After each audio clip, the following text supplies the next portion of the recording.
Most of the 200 people who originally heard this message agreed that they had never heard an evangelical presentation on this emphasis.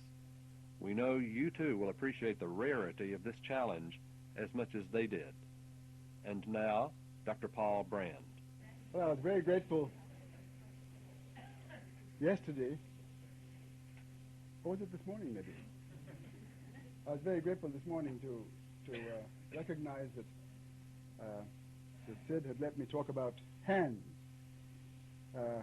having hands that touch, and this is my own field, and I felt a certain degree of confidence. But for this evening, it's having eyes to see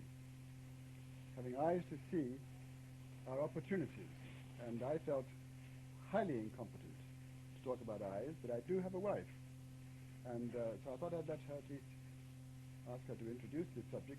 She's had a little bit of a problem with a tickle in her throat, and I hope it lasts out. But I'm going to ask her just to introduce the subject of having eyes to see.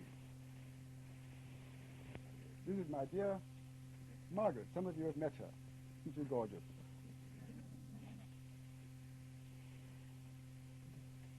I want you just to share with me an experience which I will never forget. I want you to imagine that you're in an outpatient clinic about half the size of this room, and there are about 400 people in it, and there's a doctor's desk in one corner and a couple of doctors in a frustrated frenzy trying to get through the 400 patients. And in the middle of it, I call the name of some lady. There were many ladies of that name, and after a long pause, an old lady, and bent and dressed in a dirty old rag. Well, perhaps it wasn't so dirty, but it was old and frail and torn, and probably the best she had, was kind of led and shoved and pushed through the crowd and sat in front of me. And I could tell at once that she had absolutely no sight. And I asked her, and she'd been blind for maybe 15, 20 years.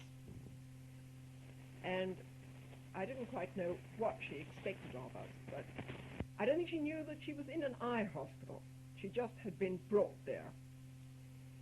When I realized that there was nothing, humanly speaking, that any of us could do, it was way beyond any hope of ordinary Western medicine, I just called the Bible woman and said, talk to her family, and let her go home. Well, the day passed, and she was still there. There was no family to take her home, nobody. She didn't seem to know which village she belonged to, and there was no way that we could get her back to wherever.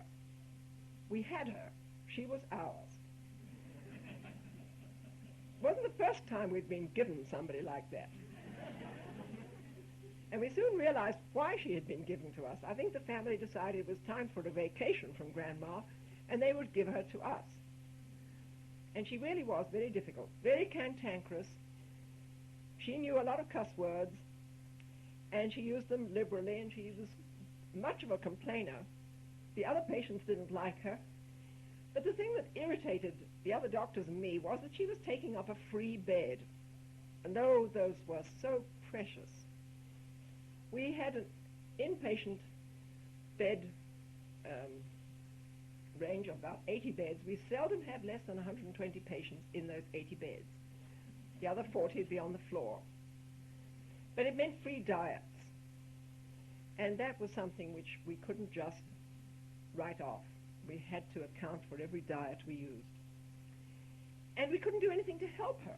And it irritated us important doctors that we had to give up a bed and a diet to somebody we couldn't help and refuse the same facilities to somebody whom we could have helped. Day passed after day, and she was still with us. 3 weeks passed.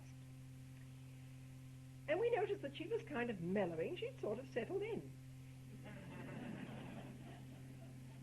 But the thing that was happening that accounted for that, maybe more than anything else, was that it wasn't everybody who saw her as a nuisance.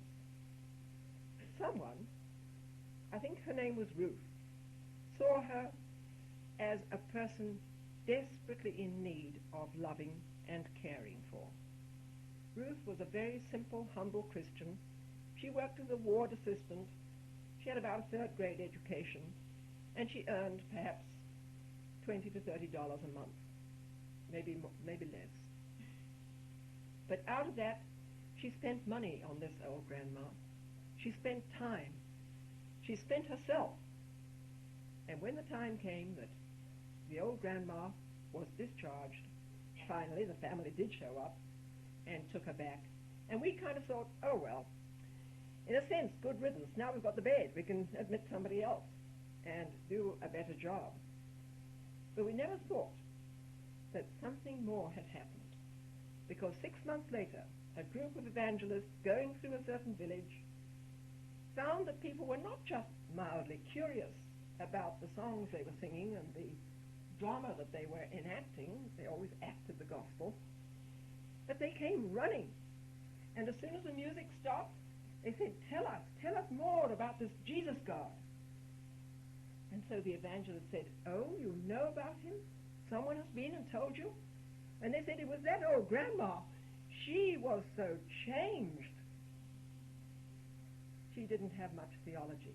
She only knew Jesus cared. And none of her gods ever cared about her. And her life was just different. But out of that, a church was born. 26 believers came forward who wanted baptism, and a church began in that village because someone saw her as precious, even though we arrogant doctors had seen her as a nuisance. May we have eyes that see. Thank you, Margaret. Well, I really should have let Margaret go on and tell some of the other things I have to talk about, because she has a way with her. And but this was a great had a great effect when we realized the ministry, the witness of this dear ward assistant, this ward aide, and all that she had done. And the verse that I want to read here is the blind man who came to Jesus and called and shouted, "Thou Son of David, have mercy on me." Jesus stood and commanded him to be called. And Jesus said to him, "What do you want me to do for you?" Strange thing to say to a person who was blind and who was just shouting for help and mercy. What do you want me to do for you? And I think that more than once Jesus asked this extraordinary question, do you really want to see? And so the man said, yes, I want to have my sight. And so Jesus gave him his sight. And then the thing he did with it was to follow the Lord Jesus. He became a disciple of the Lord Jesus. And I want just to ask this question here. Do we want to see? We ask God to open our eyes that we may see wonderful things out of his law, out of his word. But when we see them, so often the thing that we see challenges us to a new responsibility. And Margaret said that she saw this woman as a nuisance, and somebody else had eyes to see that she was a precious soul in the eyes of the Lord Jesus, and therefore she was willing to spend time and give of herself to demonstrate the love of our Lord Jesus Christ. And so for this little ward aide, in all her poverty, her eyes saw something in this old lady that nobody else saw. But it involved her in spending time on her, spending money to buy her little sweetmeats and teaching her about the Word of God. And I think that this is so often true of us. And I'm just going to, I want very simply to run across some of the things that have faced me in my life and that have faced Margaret in her life. Things that we haven't originally seen. And when we see something new, when God shows us something that we didn't realize was there, then it becomes a responsibility to do something about it. And I think that this is something that we have to seek the Lord's hand about as we seek the future. So many people during this conference have talked to me about their own futures, medical students who are facing the future and who are thinking in terms of mission society work, working in foreign fields, and they have asked me, what country should I go to? What specialty is best? Should I be a surgeon? Should I be a physician? What should I do? And I find myself faced with a great difficulty because I don't know what they're going to see when they get there. Now, you see, when I went to India, I went with a kind of picture, a mental picture, of me doing orthopedic surgery and teaching medical students. Nowhere in that mental picture, nowhere amongst my objectives, was there anything to do with leprosy. Nothing at all. And when I went to and began to work, there I was treating all kinds of deformities. I was treating poliomyelitis and tuberculosis of bones and joints and accident cases and all sorts of things. And out there in the street, out by the temples and by the railway stations, there were lines of beggars with the most terrible deformities in their hands. And they were just beggars. They were just beggars. And it didn't seem to me that my idea of my work was to work in the hospital.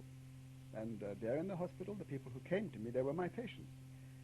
But going along the streets, I was thinking about something quite different, just where to go.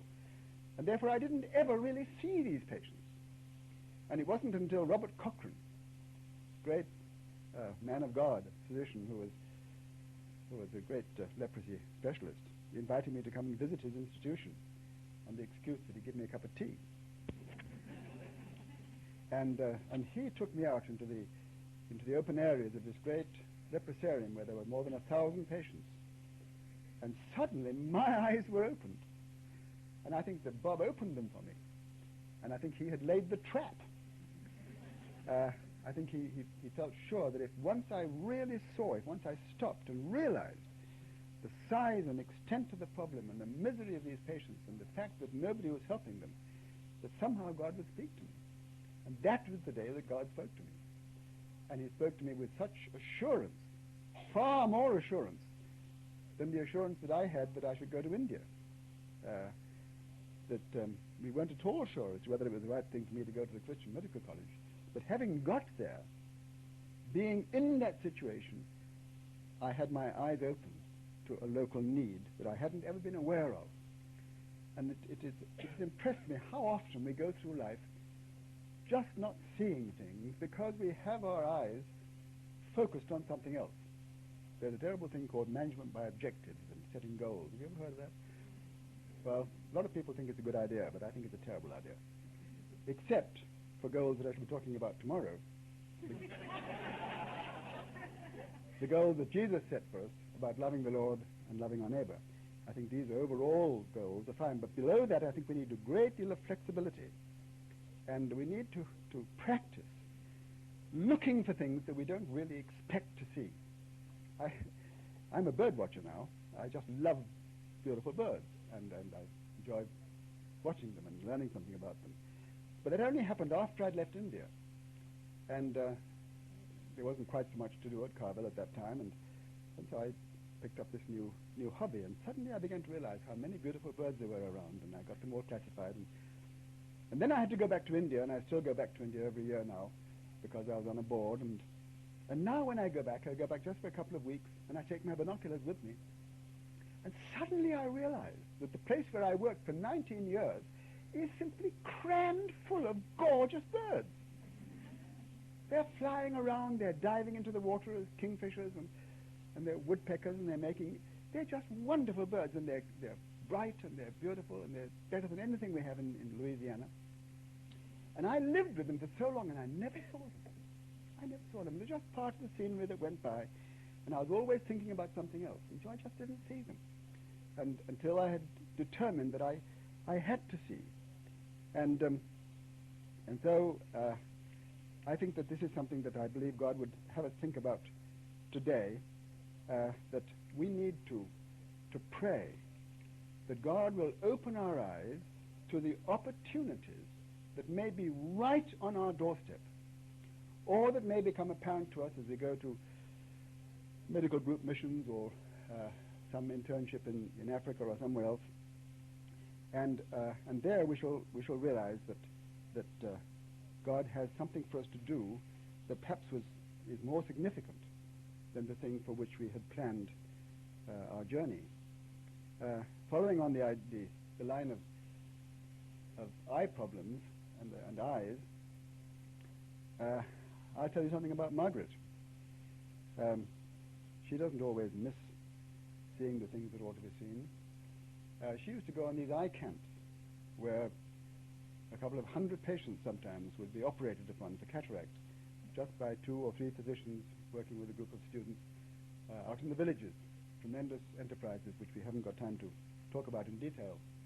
And they were very exciting because there'd be hundreds of patients gathered around to be examined, and they'd be examined at night and separated into those who could be helped and those who couldn't be helped. And then the next day they'd spend the whole day with a row of tables like an assembly line taking out cataracts all day long. And then they'd have arrangements for cooking, and these patients would sleep on the floor and remain there for 10 days until the doctors came back and took out the stitches. And there you got a couple of 100 people who could see, who didn't see before. And there were exciting occasions, and I think it did Margaret good to be able to participate in this. But sometimes she'd come back really depressed. And I'd know that this was on account of things that she was not able to help. And as often as not, and more often than not, it was keratomalacia. And at most of these camps, and sometimes with more than one patient at a time, you'd get these little children coming. That the mother would bring them. The mother would have heard that the eye hospital was coming to the village, and they'd walk long distances and bring very often a healthy baby at their breast, and this terrible, terrible malnourished child, undernourished child, over their shoulder or beside them. Because once the baby goes off the breast, once the new baby comes along and the old baby is pushed aside, they feed on just rice and flavorings, and they lack protein and they lack vitamin A. And then something like a little conjunctivitis goes through the village, and all the healthy people have a little attack of pink eye and throw it off. But these children at that critical age lose the sight of both their eyes. The cornea is simply destroyed, it kind of melts away, and the children come with terrible photophobia and pain. And Margaret will pull the eyes open and see that there's nothing there. Nothing there. And at 2 years old or 3 years old, that child is blind for life. Now that gets to you. It gets to you. It got to me when she came home. And although there was all the thrill of the things that you could do, now that is a matter of protein deficiency and vitamin A deficiency. Those are the 2 things that were needed. And if we knew the cases ahead of time, you could give it to the individual case. But the only way to prevent it happening is to see that the whole village, or the whole of all the children of that village, had this available to them. And so, because of the felt need, because that was a situation that was right there in front of you and forced into your line of vision, a thing that you never would have thought about back in Britain before you came to India, and maybe you wouldn't think about too much in the sequestered clinics of the hospital. But out there in the village, it becomes very, very real. And so our public health nurses went out, and our nutritionists went out, and we began to do surveys at the impulse of this felt need. And there, to everybody's amazement, including Margaret's, sorry I'm telling all your stories here, Margaret, but that throat of yours.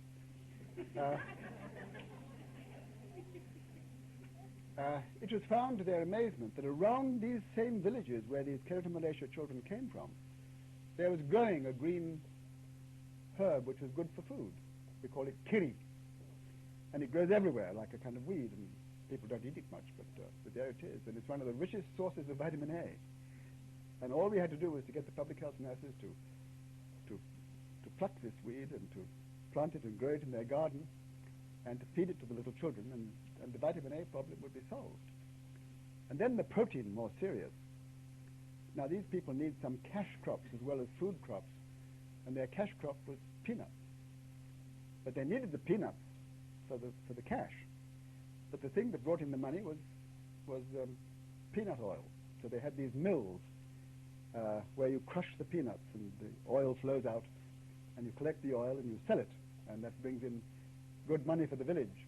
The residue in the mill that's left behind is just a kind of mush, and that's fed to the pigs. And all the protein of all those peanuts is in that mush.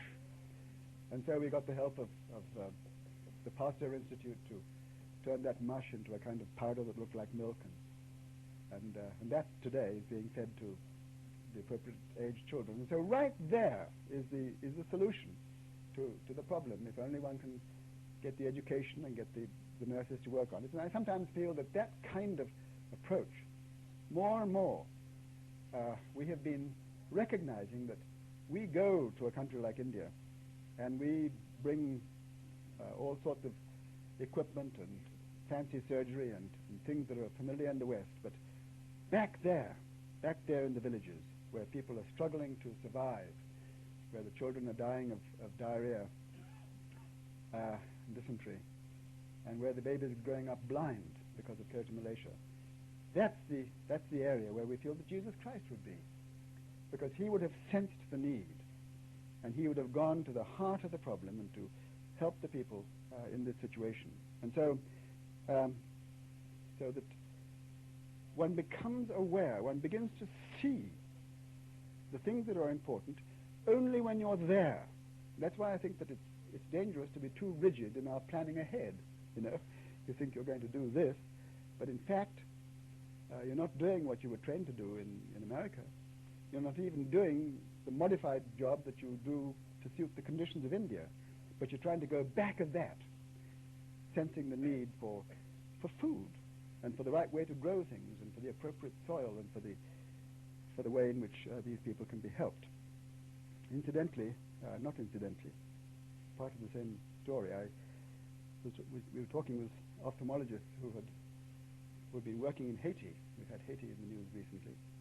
And whether it was an MGM mission or one of the other missions that have been going to Haiti to help the same problem, the cataract problem in the poor people of Haiti, some ophthalmologists have been going and have some of the stories are recorded in the $1 Million Vacations book that Madonna Yates has written about it. But one of these ophthalmologists was telling us at a ophthalmic meeting that the thing that really shocked him was not so much the cataracts that he could do something about, but the keratomalacia. Same thing that we found in India. And being a well-versed individual, he said to the people, now look, this ought not to be happening. These children, these little ones who are going blind for life, all you have to do is to grow the right kind of food. And then he got kind of passionate about it, because he really felt you can't see a 3-year-old permanently blind little child without feeling pretty passionately what the situation is. And so getting rather passionately about it, he pointed back. He said, look at all that, all those fields. He said, you're growing cattle on those fields.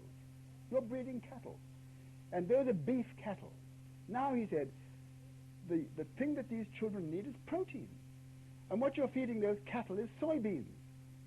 And you've got to feed 9 pounds of soybeans to a bull to get 1 pound of beef.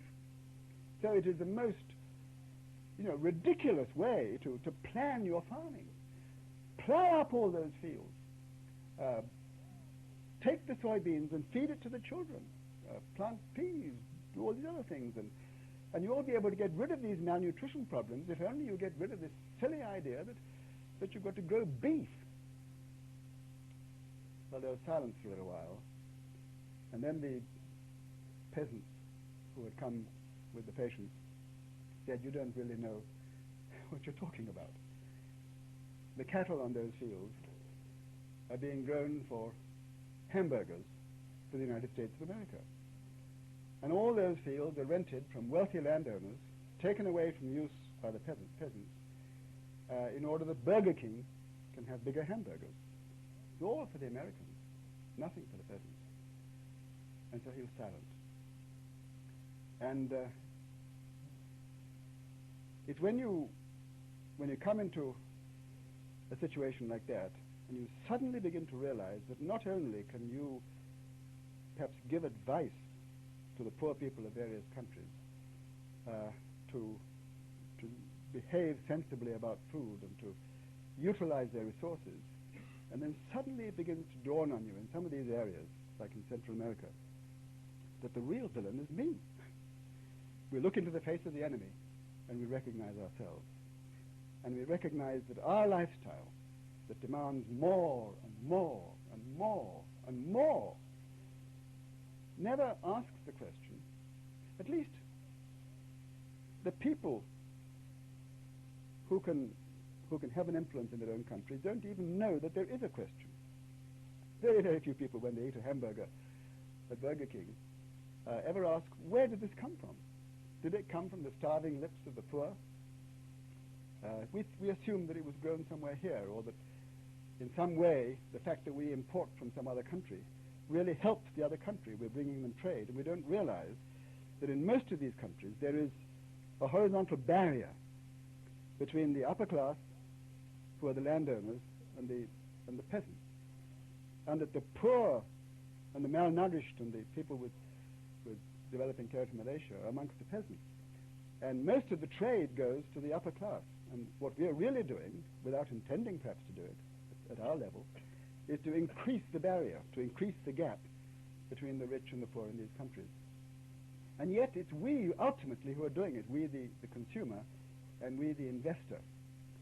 And so, to me, gradually over the years, as I have worked in medicine in India, in surgery, and have then worked in other fields, these facts have burned themselves into my heart.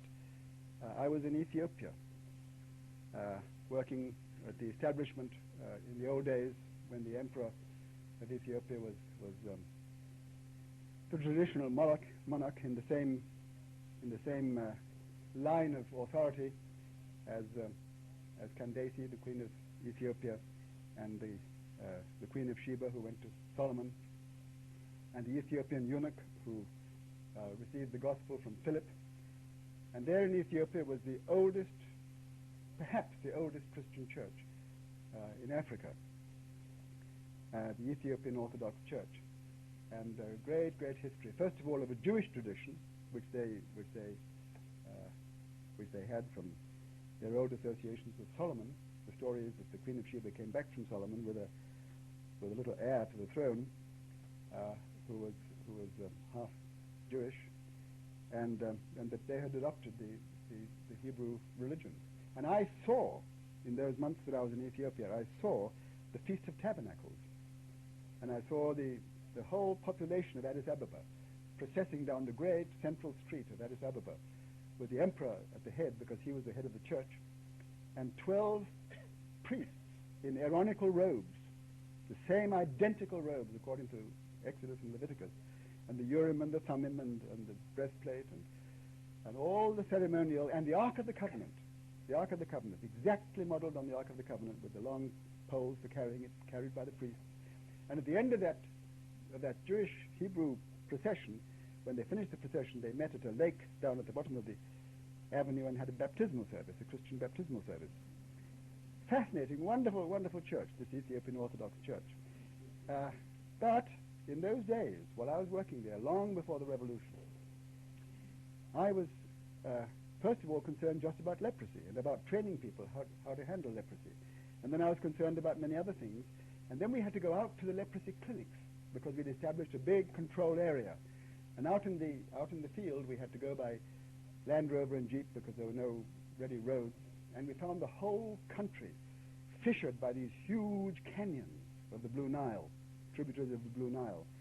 And it was just amazing how you get little flat pieces of land and then these great canyons, and the land on which they were growing things was all falling down into the canyons, and the soil was being lost. And the emperor of Ethiopia, while I was there, went on a visit to Egypt, where the Blue Nile goes down to join the White Nile and forms the Nile that goes through Egypt. And he kneeled down at the banks of the Nile in Egypt and scooped up 2 handfuls of mud and held them up and said, "My country, my country." And his country, all of Ethiopia, was flowing down the Nile, little by little. And I began to inquire, I learned that all those slopes used to be forested, and that people who owned the land, and these are the Amharas, the same people as the Orthodox Church, had sold all the wood for income, and now the land was eroding. And I didn't realize it then, but I was seeing the seeds of the great Ethiopian famine being sown there. And moreover, I saw the little farms of the peasant farmers perched on the edges of these canyons, and each year a little bit more of the soil would fall down into the river. And I saw that all the land was covered with great boulders and rocks. And I said to the farmers, look, your teff was the grain they were growing. Your teff is growing all around these boulders. Why don't you roll the boulders to the side of to the edge of the canyon and use the boulders to build a wall to help prevent the erosion? And then you'd have a nice clear land to grow your teff, and you could harvest it and sow it and till it much more satisfactorily. But just as these peasants in Haiti said to the ophthalmologist, you don't know what you're talking about, so the peasants of Ethiopia said to me, you don't know what you're talking about. They said, if we did that to any one of these fields, within a matter of weeks, one of the landowners from Addis Ababa would come, and he'd see a nice piece of land, and he'd say, that's the land that used to belong to my great-grandfather. I'm so glad you're doing a nice job here. You can certainly keep on farming it, do exactly as you're doing, but half the harvest belongs to me. And then it would be three-quarters of the harvest. And so these peasants dare not farm well, because they knew that if they would farm well, they'd lose the land. And this is Ethiopia. And this was the dear, generous emperor, who was a lovely man and a Christian, and a lot of that land was owned by the Orthodox Church of Ethiopia, the Ethiopian Orthodox Church. And they were satisfied to leave the status quo. They were pretty well off, and the Amharic tribe was well off, and the church was well off, and the emperor was well off. But all the other tribes and all these peasant farmers who are now fighting for their individual liberation from the country were starving. And it was there that the leprosy was prevalent, and we had gone to treat leprosy. And I came away feeling that the problem is a problem of land, as it is in so many other countries, and of justice and of injustice. And apparently, as they had read Leviticus, as they'd taken over the religion of the Jewish people, they hadn't read the 25th chapter of Leviticus. And they hadn't read the statement that all the land is mine, saith the Lord, and you are sojourners. You are sojourners. You are living on the land, and a sojourner is somebody who is going to be there for a while, and it's as though you have it on leasehold, and the laws forbade the land to be sold. If you read some of the minor prophets, Micah, what is it, speaking about our duty to the Lord, to love justice and mercy, and to walk humbly with our God, and to make sure that we don't join farm to farm. Specific laws, not to get rid of the small farmer, not to make big farms out of joining small farms together. And if a small farmer gets into trouble and can't make ends meet, lend him money, and don't exact any interest from it. None at all, because he's got the responsibility of farming for the Lord, because all the land belongs to the Lord, and you've got to give a Sabbath to the land. Every 7th year you leave the land fallow so that it can grow whatever lands on it, and that crop can be tilled into the ground the following year to help to enrich the soil. And all these things are our responsibilities. And we who go as physicians into countries where food is the problem, we realize that the land, that the soil is being held by trees, and that the trees are being felled for firewood, and that they're being felled to be sold for profit. And then we ask, where is it all going? And you find again that perhaps it's you. The greatest forests in the world that are largely responsible for the continued oxygen content of our atmosphere are the great Amazon forests, the wonderful, wonderful forests of Brazil, and the tropical forests that form a kind of belt around the world. They're being cut at the rate of 50 acres per minute. And various estimates reckon that 30 years to 40 years will see all of those forests gone. And who is cutting them? Volkswagen and other multinational corporations, because Brazil is in debt. and they can't get cash out of Brazil, so they say, okay, we'll take your forests. And who's doing it? It's you and me who are investing in these corporations. Now, I'm not going to spend any more time on this, but to me, as I look forward to the lives of the grandchildren and the great-grandchildren in our own country as well as in other countries, I see a land in which the critical, overwhelming problem is soil and water. The world is going to die from lack of soil and lack of water far sooner than it will die from lack of antibiotics or heart transplants or gastroenterology or surgery or anything else. The increasing, burgeoning problem is too many people and rapidly decreasing soil. And so, of course, my first thought was, well, let's get America to teach American farming methods in Africa and Asia. Because, we know how. Obviously, we've got the know-how because our harvests are the breadbasket of the world, right? But we don't know how to farm. We know how to farm, and the small farmer farms right most of the time. But when you join all the farms together, as Leviticus says you shouldn't, and when you have a monoculture, as Leviticus implies you shouldn't, and when you cut all the fences down and all the trees down so that you can get these enormous machines to sweep across and therefore don't have any need for labor, for human work, which would do us all good if we did it, it makes it impossible to do contour farming, contour plowing. You have to go straight up and down. And soil is being lost in the United States faster today than it has ever been lost in history. Iowa has already lost something like 60% of all of its topsoil and is losing it at a faster rate than it's ever lost it before, except in a few areas where they're beginning to try no-till farming and so forth. Kansas, worse still. Iowa. And I just feel that we, who are responsible people, we who are investors and consumers, the people who are doing these things, the big, big corporations, are all faceless. And we don't somehow feel that we need to ask questions. All we need to do is we pay honestly for the things that we buy. We invest honestly in corporations that are going to pay us. And we don't ask any questions except the things that are dictated by management, by objectives. What is the best return for the investment? And I believe that we need to ask questions. We need to have our eyes opened. And I believe that when we do, we shall change some of our own personal ways of life and begin moving towards simplicity of lifestyle. Oh, I do feel that I'm talking to physicians, I'm talking to people who we all live pretty well. I live pretty well myself. But we need to know a little bit more than we know. And I just suggest to you, I'm going to suggest a couple of books that you can begin to get to know things. And I think it's important that our eyes should be opened. There's a lovely book called The Mustard Seed Conspiracy by Tom Sine. I'll give these names to anybody who wants them afterwards. But Tom Sine is what's called a futurist. He acts as a future consultant for many, many big corporations, determining market trends for the future. But he's an earnest, fine Christian man, lives in Seattle. And The Mustard Seed Conspiracy is an overall view at what we are doing with our own land and what we are doing to other people's land who are starving, and how we can begin to do something about it. And the title, Mustard Seed Conspiracy, is an analysis of how some people are facing this sense that if the minor prophets, if Isaiah and Hosea and all the others were here today, what they would be telling us about our own lifestyle. And let me read a couple of things that the Bible says to us.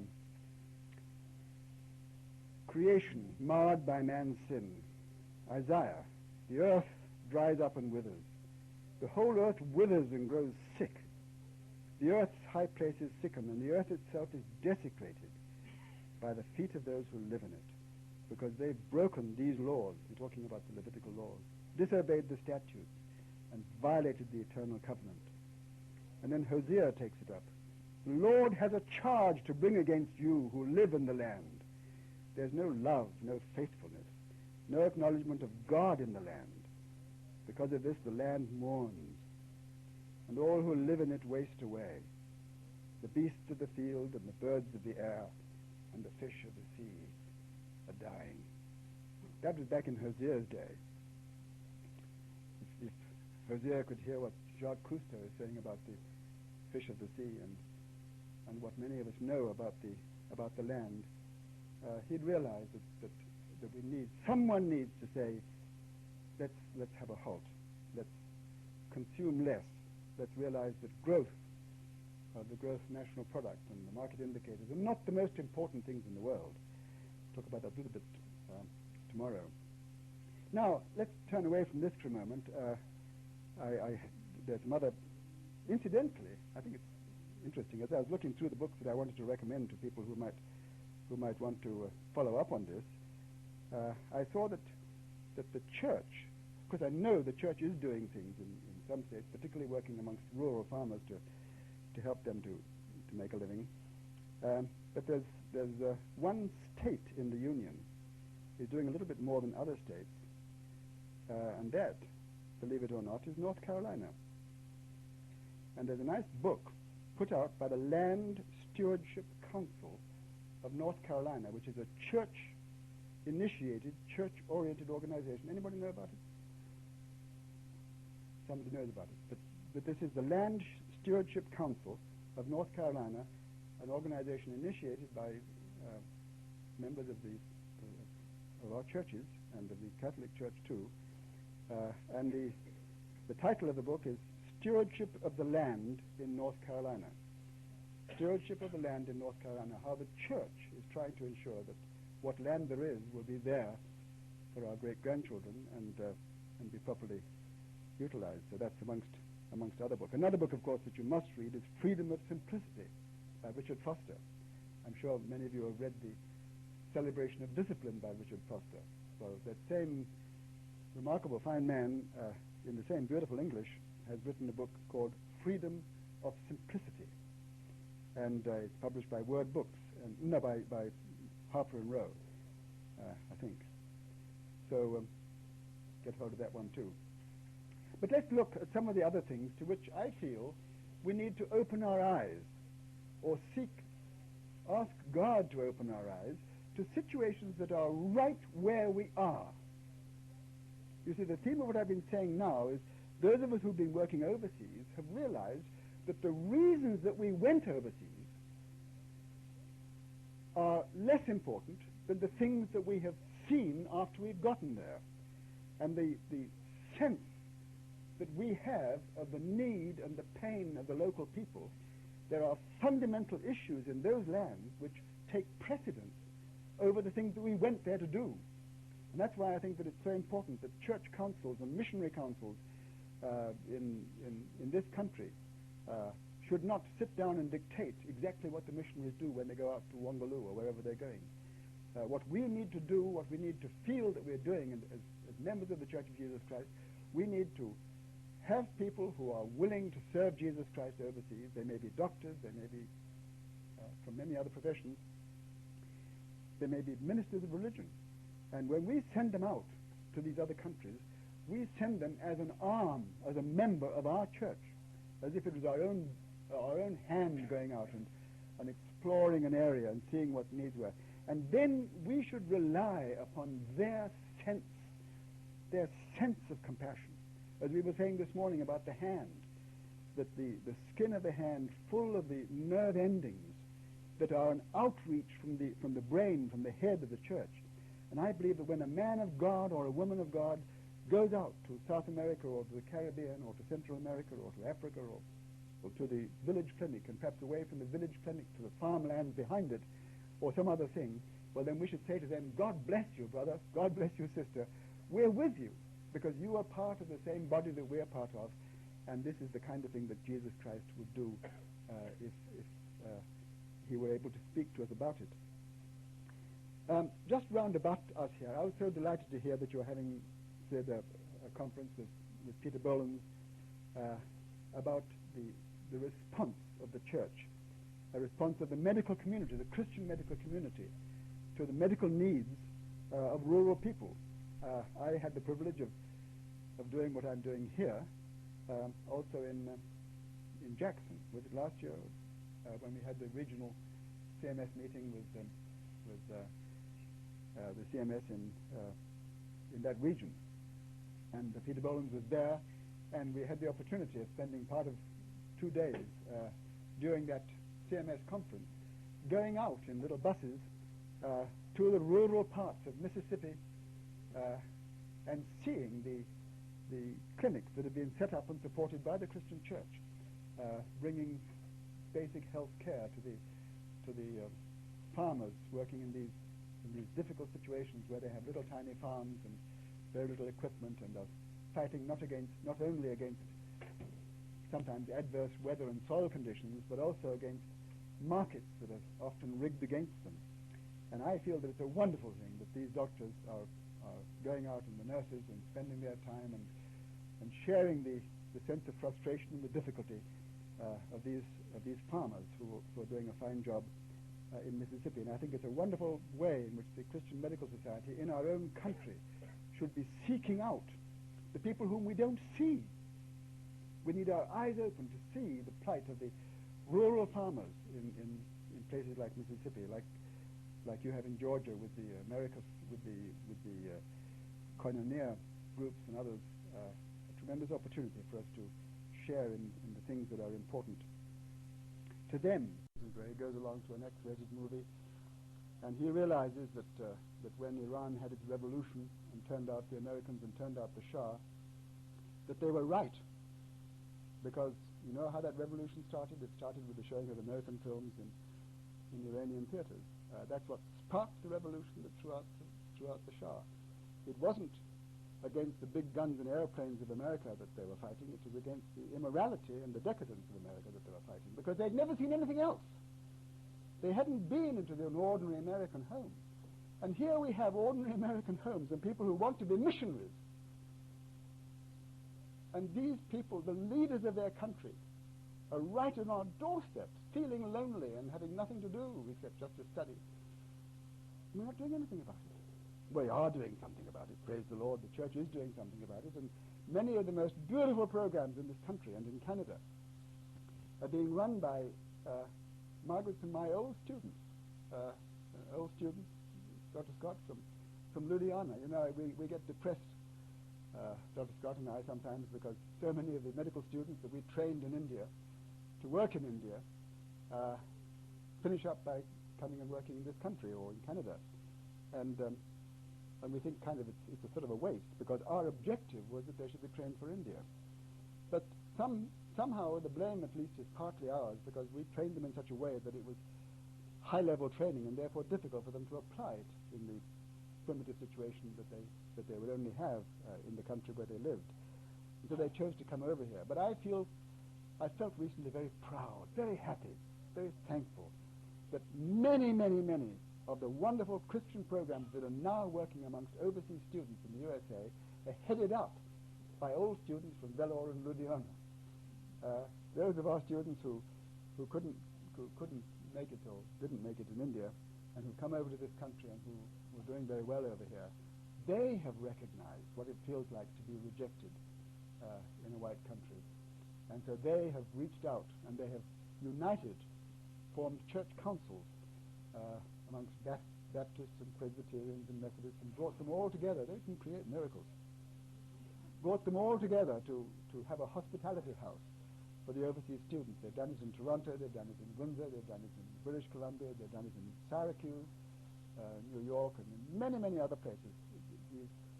And the churches have come together, and it isn't an evangelistic campaign, it's simply an outreach of hospitality and love by Christians.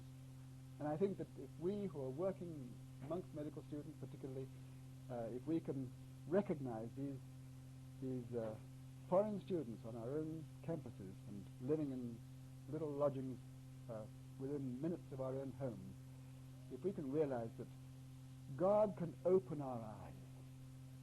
God can open our eyes. We perhaps thought of them as they're just a kind of a nuisance, you know. Why should all these foreign people be using our universities? And, well, they're all right. They're going to go back pretty soon. But we need to have our eyes open. Open your eyes and look on the fields, because they're white unto harvest. These people are wanting friendship. They're not all of them, but they are wanting friendship. They're feeling lonely, and they appreciate a simple hand of love and simple hospitality, and take them along to the ball game, take them to the things that you go to, and make them feel at home. And then perhaps they'll want to know why, and we can present them with the Lord Jesus Christ. But I do believe that this is a tremendous opportunity, and I think that for people who are thinking in terms of working overseas, the opportunity of doing a little amongst the people who are on our doorsteps is a very, very wonderful thing, and it will help us to know whether we're the kind of people that God can use in this service, or whether when we really get face to face with these people, we find that we don't react very well. So how do we do it? And everything that we should add to our program is going to take time. It's going to take a budget of time. But I feel that in our society, with physicians able to command the kind of incomes they do, from many, many points of view, there's no reason at all why we shouldn't cut back a little on the number of hours that we put into our work. There are many ways we can do it. We can give 1 day a week to working amongst the rural poor in the city ghetto or in the rural farm area. We can give 3 weeks per year in working in a CMS group mission or some other overseas. We can give 1 year in 5. I know mission groups, medical groups that have done this, that have 4 people working together have taken on a 5th in order that they can rotate, and each one in turn can spend a year in some other country or in some particular project in this country. Or, we get, with what I was talking about on the first day, we feel we need to spend more time with each patient that we serve, and we don't realize that it's we who set the time. We who determine that we've got to see so many patients per day, and that doesn't give us the time. And if instead of saying we're going to give 1 day per week to the rural community for free medicine, free advice, let's give more time per patient to those who come right into our office, so that we can minister to them as human beings and not simply as cases. It means fewer patients, but it's something perhaps that this can be our particular contribution. Or it just may be that when our eyes are opened, we shall see that the need is right in our own home. This has happened before. Right in our own home. We may look at our wife or our husband or our kids with new eyes and realize that the way in which we are driving ourselves is to the neglect of the spiritual values of our own home. And we're moving towards something which 5 years down the line may be a breakup of the home, which happens in the Christian Medical Society as well as in the rest of the medical profession, or which may lead to children who are alienated because at the time when they needed daddy and mommy to answer their questions, and the questions are only significant at the moment they're asked. They're not significant at the end of the day. They've got to be answered at the moment they're asked. Because somehow we weren't there, because we didn't have time, because we were too tired. And so I believe that we really need, in a time of retreat like this, and who knows, it may be for a moment like this, that God has brought you to this mountain retreat. Not to hear sermons, not to hear addresses, not to hear reports, but to be able to take a walk and begin with that simple prayer, Lord, open my eyes, that I may see the familiar things and the familiar people and the familiar timetable and the familiar budget through totally new eyes, through the eyes that Jesus Christ would see if he were walking the streets around here. Because all of the establishment, when Jesus came, were offended. All the people who were leaders in society, they all thought he was a terrible kind of person because he would persist in mixing with all the wrong people, the lower stratum, the outcast kind of people. And I believe that we need to pray that prayer. It's a dangerous prayer. It's a dangerous prayer. For some of us it may mean, I don't think it will mean this for many of us, but for some of us it may mean dropping things and going somewhere where the physical need may seem to be greater.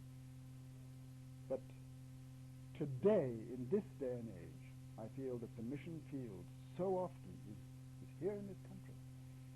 The attack on the Christian faith and on the lifestyle and on the way in which we serve Jesus Christ is right here, right in our own communities. And I think that we want to ask God, where the psalmist asked him, "Search me, O God, know my heart. Try me and know my thoughts, and see if I have got my priorities wrong, O Lord." I'd love to rewrite the book of Psalms in terms of our modern business jargon. You know, we're all ruled by lawyers and MBOs, or what do you call them, the accountants who tell us how to run our lives and our business.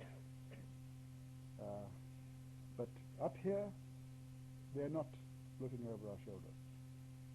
Up here, we're just with our own husbands and wives and with the Lord. Lord, search me. Open my eyes. Open my eyes to see the incongruities between the way I'm living and the way you lived, between the things that are my priorities and the things that are your priorities. And let it be no holds barred to open up all aspects of your profession, of your life, of your contacts, of the people that you mix with, and see whether God has something to say. And it may not be right now that changes need to be made. It may just be that you need to promise the Lord that you're going to be educated. Because sometimes new sight, new insight, new vision doesn't come in a blinding flash. To me in India, it came in a blinding flash. There I was, busy with a most useful, beautiful orthopedic practice, teaching medical students in as Christian a way as I knew how. It was a wonderful, wonderful life. But suddenly, as I saw these leprosy patients, I knew that God had opened my eyes to a new opportunity. And other things had to be sacrificed. Time had to be sacrificed. All kinds of things had to be sacrificed. But it was a joyful, joyful experience for me. Sometimes it's like that, but more often, I think, it's an awareness that grows. It's an awareness that grows. One is conscious that there are evils and wrongs and injustices in the world. And suddenly it begins to dawn on you, maybe, just maybe, I'm part of this. Maybe there's just something that I can do, however little, that's going to be an example and that's going to demonstrate the fact that to me the love of the Lord Jesus Christ is greater than the love of the lifestyle I've chosen for myself. And I believe that if God begins to do it amongst one or two or three or four of us, He's going to make it into a great movement. And when we work together on these things, we can make Burger King buy their beef somewhere else. Somebody has already worked on Wendy's, I may say, and when you go into Wendy's, you'll see a little notice which represents the change of heart. It says that they only serve domestic beef, and that's because somebody pointed out to them that the way they were getting their beef was depriving somebody else of what they needed. But this is a complex situation. But whether or no this is the area you want to move, God will reveal to you. But tonight our prayer is very simple. In our personal environment, Lord, open our eyes in the name of Jesus Christ. Amen.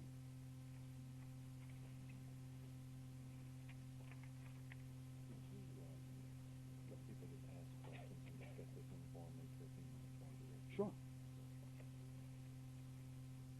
been divided into small groups.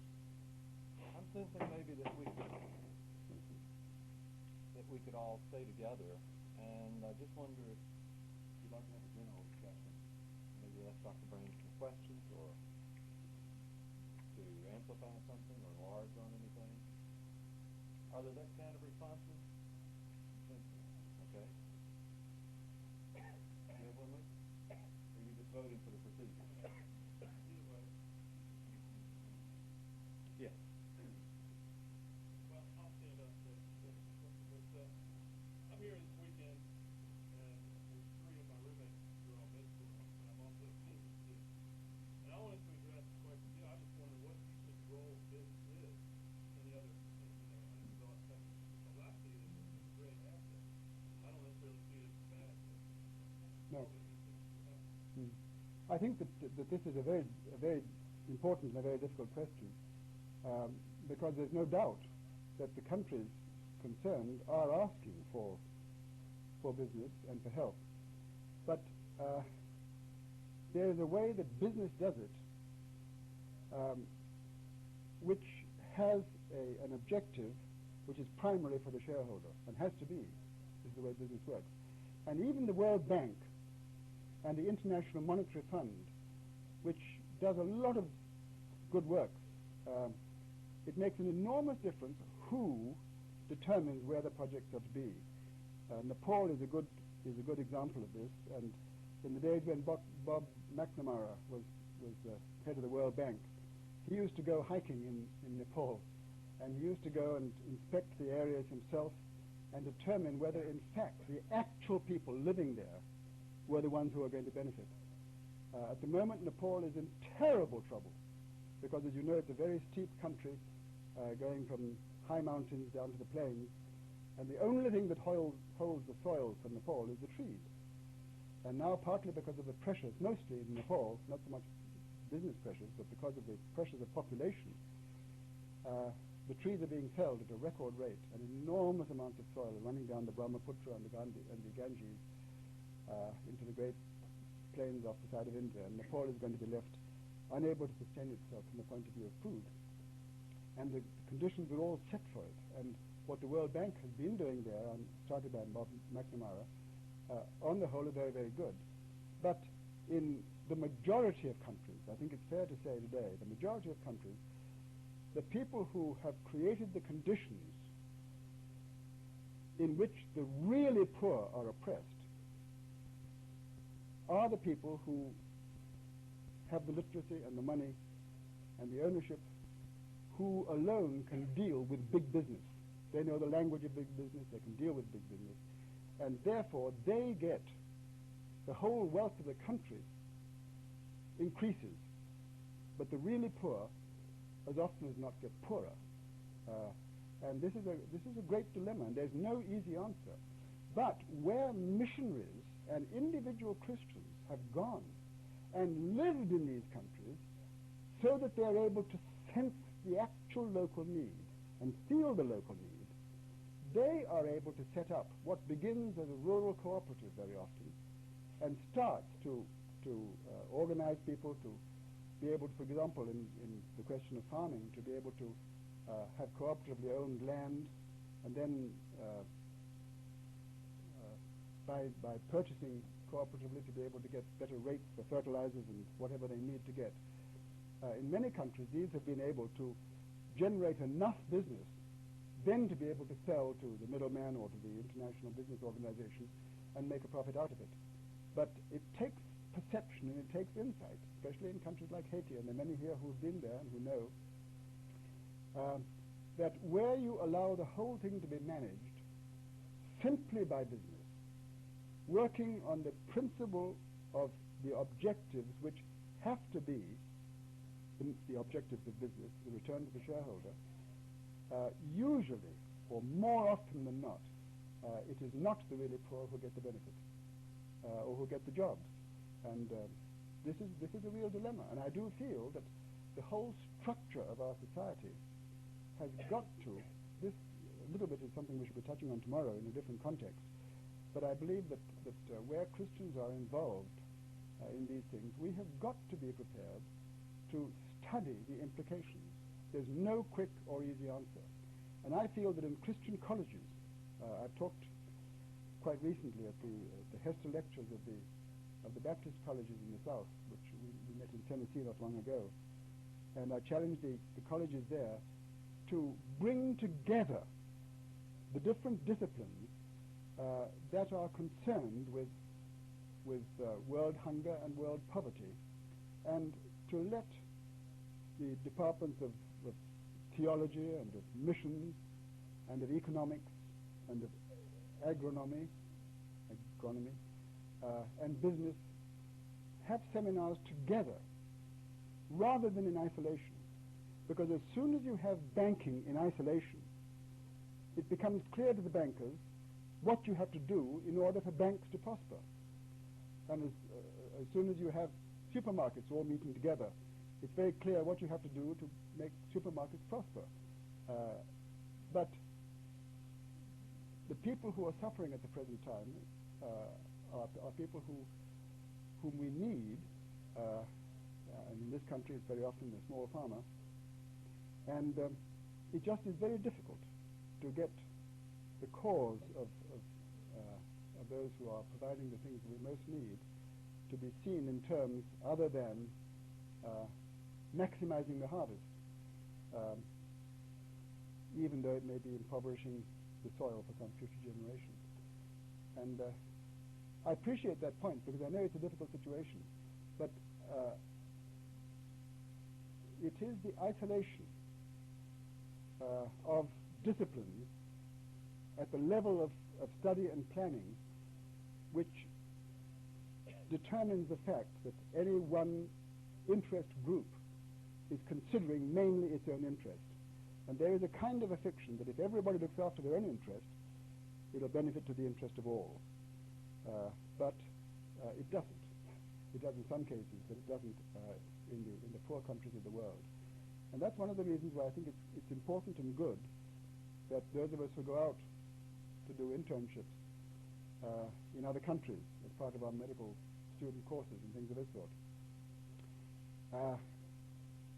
don't just go to the places that you're shown as the kind of showpieces, but that you get in amongst the people and talk to the people and try to find out what are the important things that they see so that you'll be able to feel their needs with them. And I have a tremendous sense of the value of Christian missionary work that isn't necessarily purely medical. In our case, it started as medicine, but it's branched out into relationships with other related factors like food. And I think one begins to realize when you're in that situation how they regard the people who are doing business on their behalf. Go to Nigeria and talk to them about the way in which all the produce of the country, what happens to it, and how the very few people who are authorized to handle it are able to make vast fortunes stored away in Swiss banks and whatever, and then get away before the next coup. The mission organizations, on the whole, I don't say all the missions are good, but the missions organizations on the whole, one of the best is run by a doctor on the west coast in Tanzania, who went there to do leprosy work and who now is doing the most wonderful work of helping all the farmers and helping to grow fish in local lakes and rivers and seeing to it that the people really are benefiting by the work that they do. And when these bite-sized missions are able to work really amongst the people, there you're doing what Jesus Christ did, moving amongst the people, touching them, feeling their need, bringing them together, helping them to support one another in the enterprises which is going to really bring them the things that they need, rather than being subject to the oppression of their own people. I don't see that they're being necessarily oppressed by General Motors or IBM or anything else. The international corporations are dealing with the businessmen of those countries, and the breakdown occurs between the wealthy level and the poor level, which is a far more sharply marked demarcation in those countries than it is in our own country.